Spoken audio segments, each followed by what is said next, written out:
प्रिय दर्शकों, आज हम बात करेंगे सूर्य ग्रहण के बारे में। 10 जून 2021 को सूर्य ग्रहण लगने जा रहा है, जो कि भारतीय समय के अनुसार 1:42 पे शुरू होगा और शाम को 6:41 तक रहेगा। यानी लगभग 5 घंटे ये सूर्य ग्रहण जो है संसार में रहेगा। और भारत में ये आंशिक रूप से ही दिखाई देगा। और इसके अलावा यह Greenland, Europe, north America, Asia और कनाडा, रूस, इन देशों में जो है सूर्य ग्रहण दिखाई देगा पूर्ण रूप से। अतः भारत में आंशिक रूप से दिखाई देगा, तो इस ग्रहण का हमारे इंडिया में ज़्यादा सा महत्व नहीं होगा। क्यों?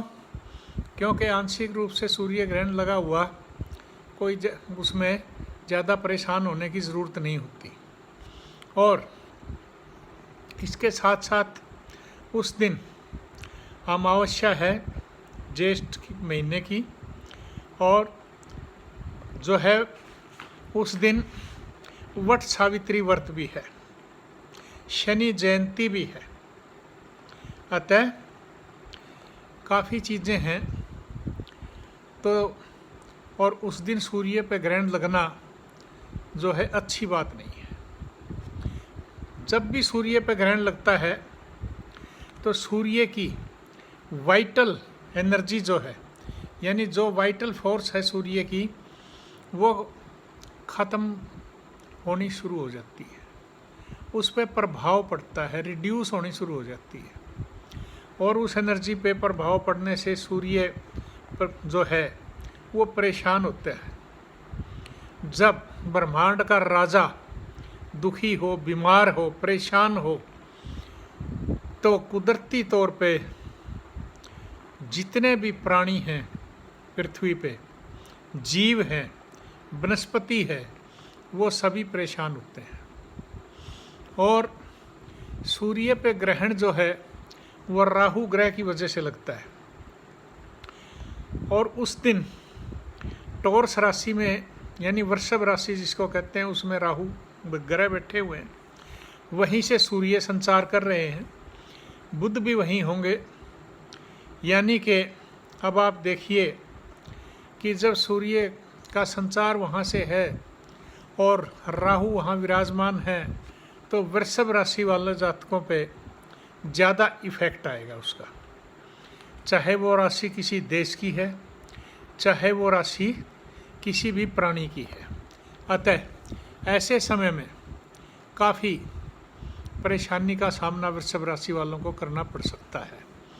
और इसके साथ मैं ये भी बताना चाहता हूँ कि वृषभ राशि के सामने जो है वो स्कॉर्पियो राशि है। और स्कॉर्पियो राशि को भी सूर्य और राहु दोनों पूर्ण दृष्टि से देख रहे होंगे। जब वहाँ पे चंद्रमा और सूर्य और बुध और राहु 4 ग्रह इकट्ठे होंगे वृषभ राशि में, और सामने स्कॉर्पियो यानी वृश्चिक राशि होगी, तो उस पर भी इसके बाद काफ़ी प्रभाव बुरा पड़ेगा, बुरा असर आएगा। अतः ऐसे समय में इन 2 राशि के जातकों को या देशों को, प्रदेशों को, जो भी हैं प्राणी, उनको सावधानी से चलना पड़ेगा। और सूर्य राजा है। इन राशि के जो भी देश हैं, उनके जो राजा हैं, उन पर भी आफत आ सकती है, परेशानी आ सकती है, कठिनाई आ सकती है। और ऐसे हालात में जो है सूर्य देव का यहाँ से गुजरना और परेशान होना, बीमार होना और अपनी वाइटल फोर्स को कमज़ोर होते देखना, ये कोई शुभ संकेत नहीं माना जाता। इससे बीमारियाँ भी काफ़ी पैदा होती हैं। क्यों? क्योंकि जब वनस्पति और ये सारी चीज़ें वो कमज़ोर होंगी तो बीमारियां खास करके राहु से जैसे वायरल डिजीज़ पैदा होती हैं। पहले भी ऐसे ही कोरोना वगैरह पैदा हुए ग्रहणों से, ग्रहण लगने पे, जैसा मैंने पिछले एपिसोड्स में भी बताया है। उसी तरह से मैं बताना चाहता हूँ कि वायरल डिजीज़ बढ़ती हैं, कम नहीं होती ऐसे समय में, और इसके अलावा दूसरी बीमारियां भी पैदा हो सकती हैं। बीमारियों के साथ साथ जहाँ से सूर्य का संचार है आपकी चंद्र कुंडली के अनुसार, जैसे भारतवर्ष की चंद्र कुंडली जो है वो कैंसर है, कर्क राशि है भारतवर्ष की, और उसके 11वें घर से संचार हो रहा है सूर्य, राहु, चंद्रमा और बुध का। तो वहाँ से 11वें घर से हाउस ऑफ गेन्स यानी पैसे, इनकम सोर्स में कमी आएगी। इसी तरह से हर एक कुंडली के मुताबिक 12वें घर में है तो और परेशानियाँ बढ़ेंगी। 12वें घर में किसके है? मिथुन राशि के है। उसी तरह से 8वें घर में है जैसे, तो वो तुला राशि के आ जाता है। उनको भी बीमारियां वगैरह काफ़ी परेशानी आ सकती हैं, हेल्थ इशू भी हो सकते हैं। इसके साथ साथ छठे घर में है, धनु राशि आ जाती है, तो धनु राशि के छठे घर से संचार है। इसी तरह से जो है चौथे घर में जैसे आ गई, तो वो राशियां इसी तरह से अलग अलग प्रभाव में आएंगी, यानी कि कोई भी राशि बचेगी नहीं, कोई भी जातक बचेगा नहीं, कोई प्राणी बचेगा नहीं जहाँ पर उसका नुकसान ना हो उस राशि या उस घर से रिलेटेड। मान लीजिए कि आपके चौथे घर से ये वृषभ राशि है और वहाँ से ये संचार हो रहा है, तो वहाँ पे क्या है कि जैसे एक्वेरियस कुंभ राशि के जो जातक हैं उनके लिए परेशानियाँ पैदा हो जाएंगी, प्रॉपर्टी में, भूमि भवन वाहन में, हृदय रोग वगैरह जैसे उसमें कोई अगर परेशानी है तो वो बढ़ सकती हैं। मतलब बीमारियां ही बढ़ सकती हैं, और पैसे का नुकसान यानी फाइनेंशियल सिचुएशन भी कोई अच्छी सी नहीं रहेंगी।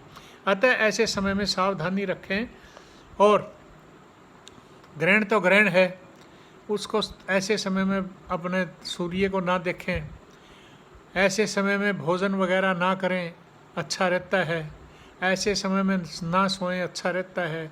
ऐसे समय में खास करके मैं उन गर्भवती कन्याओं से या स्त्रियों से कहूँगा कि भाई वो अपनी बिल्कुल सावधानी रखें और सूर्य को बिल्कुल ना देखें, चाहे सूर्य पे ग्रहण यहाँ नज़र आ रहा है या नहीं आ रहा है, क्योंकि ग्रहण तो ग्रहण है, उसका असर हर जगह है।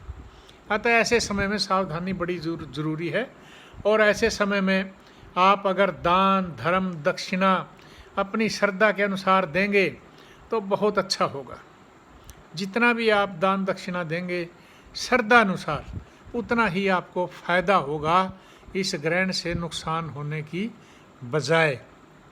और ख़ास करके मैं जो सरकारी पदों पर उच्च अधिकारी या अधिकारी या सरकारी नौकरशाह जो बैठे हैं उनको भी बताना चाहूँगा, क्योंकि सूर्य देव सरकारी नौकरी के भी कारक ग्रह हैं, और घर में पिता के कारक हैं, और ब्रह्मांड में राजा के यानी कि देश प्रदेश में राजा के भी कारक, जो भी मुखिया हैं देश प्रदेशों के, उनकी भी अपनी राशि के अनुसार वो अपना देख सकते हैं कि हमारा चंद्र कुंडली से सूर्य और राहु कहाँ से गुजर रहे हैं।